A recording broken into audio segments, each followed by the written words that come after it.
21 маусымда бизнес бастау жобасының 3-ші легіне өтінім беру басталады. Биыл Түркістан облысында 3650 адамды кәсіпкерлікке баулу жоспарлануда. Оқу онлайн форматта өтеді. Айта кетейік, жобаның алғашқы легіне 1317 адам қатысса, екінші маусымында 1046 кәсіпкер білімін жетілдірген.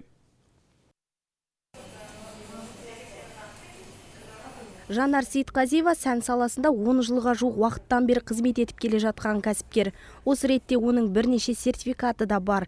Ең бастысы ол кәсібін жүргізуге осы бизнес бастау жобасына қатысу арқылы мүмкіндік алды. Екінші топ мүгедегі болғандықтан грантқа оқымай-ақ қол жеткізген. Бүгінде кәсібін дөңгелетіп отырған келіншек мемлекет тарапынан тағы да қолдау болса, ісін бұдан әрі жетілдірмек ниетте.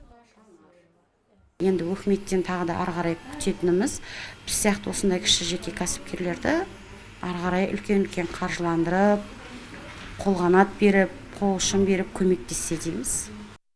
Түркістан облысы бизнес бастау жобасына өтінім білдіргендердің көш басында тұр. Жобаның шарты бойынша көп балалы отбасы мүшелері, мүгедектер, жастар және басқа да санаттағы жандар грант иегері атана алады. Курсқа мемлекеттік қызметкер, студент немесе бала күтімімен үйде отырған жандар да қатыса алады. Алдыңғы уақыттарда бізде направление жолдама алған кезде жолдама алумен қатар бір мезгілде тіркелу жұмыстары да жүргізілетін.